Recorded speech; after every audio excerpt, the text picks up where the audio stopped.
Adoma, welcome back to my channel, guys. Before I start working on the Honda, please help me subscribe to my channel, click that bell notification so every time I have new video you guys will be updated. But I'm working on a 2010 Honda Odyssey 3.5. So right now the problem is with the alternator. The car keep on dying, doesn't charge. Right now the battery is low, so I'm just going to show you real quick. Turn it on, trying to start the car. There you go. I'm going to show you. I have my battery tester here. I'm going to show you how to test it. So this one, code cranking amp is 600 right there. So 12 volt battery. Continue. I'm gonna go up to 600. There you go. Now you can see it says state of health for the battery is 0 because the alternator is not charging. So state of charging 0. So 10.4 right now. So it's undercharging. And because of the alternator is not charging, the battery died to completely 0. Right now I put the jumper in, start the car. You can see the battery lights is on. Now I'm gonna show you how to check the alternator with the engine on. The engine running, got my negative lead on the negative terminal. I'm gonna touch the positive here. You can see the alternator is charging at 12.9. It's slowly dropping, so that's a bad alternator. Or you can test it straight at the alternator. Touch it to the positive lead of the alternator. And then you're gonna see here, same thing, 12.8, so that's a bad alternator. For the drive belt, I use my 14mm wrench, box end wrench. So it's right there. I get into this pulley right there, and then you're gonna push it towards the back, so you can see the belt moving. So push it toward the back and then take the belt out. Now to get to the alternator, it's a bit tight spot, so I just take out some of the bracket to move all the hoses around. Take out the power steering reservoir, loosen out the bolt right here, so that way I have room to move all the things around. Unhook the harness from the bracket right here. Take out my 10mm, and then I removed the positive terminal. This one's a 12mm on the alternator. And then the bottom one, the bottom connector is the compressor connector. So what you're gonna do is you're gonna press on the tab, this tab right here, press on this tab, pull. But this one's all the way down at the compressor. This one's gonna be a little bit hard. And then for the alternator connector, you know, press on this tab and pull. Make sure you guys take out the little cover right here. Check the back of the wire of the connector. Make sure the wire is not broken or damaged. Check the pin inside here. Make sure it's not bent or corroded. If it's good, just move things out of the way, and then you can get to the alternator. Usually I recover the AC. I take out this line right here, so it's easier for me to remove the alternator. Give me a lot more room if I remove this line. But I'm just showing you guys, you can do it without recovering the AC. So for the bottom bolt of the alternator, it's a 14mm. So took it out. Ooh, it's hot. There you go. Take out the 14, and then the top bracket right here for the alternator is a 12mm. So I'm gonna take out the 212. And once you remove that, you're gonna work your way out. So you're gonna try to get the alternator out, and then wiggle the line around, or try your best to. Now the alternator was a little bit tight, so I used the pry bar right here. So I shove it into the bottom of the where the 14mm bolt is, and then I just pop it out. Now I'm gonna work my way out. Took me 2 minutes of push and pull, fighting this hose, push it forward to sneak my way through. There you go, like that. And then I'm gonna find my way to pull up the alternator this way. So about almost 10 minutes, a good struggle, good fighting. I got the alternator up. Come on. There you go. I got the alternator up. So so I had to get the clip out from the wires right here. Everything, I just try to move it out the way when I try to pull up the alternator. But there you go. It's possible for you to do it without removing the AC line.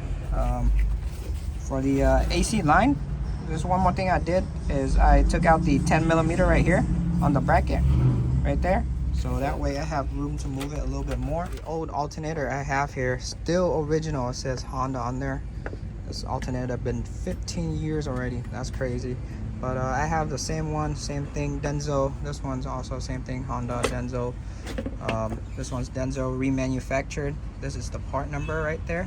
So if you want this one new, it's gonna cost you $600, but I bought it reman, so it's $220, so it's good enough. I checked out everything. Everything's the same. The positive cable, the connector, everything's the same. I'm gonna swap over the I'm gonna try to take this piece out for the AC connector. I'm gonna swap it over here. The clip out already, so I used the pry tool clip right here. Just shove it into here, and then I just pop it up, fix the butt a little bit, and then I'm gonna shove it into a new one. There you go. Give it a tug. Staying. That's good. I'm gonna try to work my way down, putting the new alternator in. Now I got my alternator in already. I put back the 14mm. So now I'm just gonna put back the bracket to right here. So it's gonna be this one right here. So I'm gonna put it back. I got the 3-bolt tightened down already. My bottom 14mm and then my two 12mm right here from bracket. Now since I have room here, I'm gonna put the belt in first, and then I'm gonna put back all the little things on the bracket, and then I'm gonna put back the bracket right here for the AC line. Remember the 10mm down there, the one that I took out for the hole. So this one right here, this is the bracket right there. The belt back. You don't want to put the belt back where the alternator is. You want to put it where the slippery pulley is. So when you pull the wrench towards you, and then you're gonna slide in the belt into the slippery pulley, so that way it's easier. If you're gonna try to go from the one from the alternator, it's really hard because this is a teeth one, and it's poking up a lot. So this one, all you gotta do is pull the tensioner and then slide the belt in. So this is exactly what I mean. You see how you're pushing the tensioner, and then you're just gonna slide the belt in, get it correct, let go. There you go, just like that. So when you do it on the tensioner pulley, it's a lot easier. So you just slide it in. There you go. Everything backed in already. Everything is back to original position. Tighten down all the little 10mm bracket. Put back my connector, my AC connector all the way down there too. So what I'm gonna do now is I'm gonna put back the negative terminal on the battery, start the car, let it idle for 15 minutes so it recharges the battery, and then I'm gonna show you the test result again. Now I'm gonna turn on the car and let it idle for about 15 minutes. There you go. So I'm gonna leave it for about 15 minutes, let it idle, let it charge the battery, and then I'm gonna show you the result. The car's been running for about 10 minutes. I'm gonna check the alternator again to see if it's charging. There you go, it's charging 14 volt. So the correct amount of charging voltage, it should be 14.5 and under, 13.2 and up. So that's a good charging voltage system. So now I'm gonna touch it directly where the positive of the alternator. I'm gonna see it. Watch. I'm gonna touch it right there, and then I'm gonna show you. So touching it right there, it's also the same 14 flat, 14.11. So that's good. Alternator is charging. I'm gonna let it charge. I'm gonna let the engine run a little bit more, about 5 more minutes, and then I'll check it again with the battery tester. Check it again with the battery tester. 12-volt battery, cold cranking amp, 600. Test it again. See where it's at. Oh, right there. So this is state of charging. That's the alternator, 100%. Charging at 14 volt. So for the state of health for the battery is 100%. So this battery is still in good condition. Now what I'm going to do is, so I'm going to take this out. I'm going to turn off the car. So by now your battery light in here should be turned off already. Yeah, it's turned off already. So what I'm going to do is I'm going to turn it off, and then I'm going to go out, check the voltmeter for this one, for the battery. 12 volts. Where's my lead? So I'm gonna touch it. Should be 13. There you go.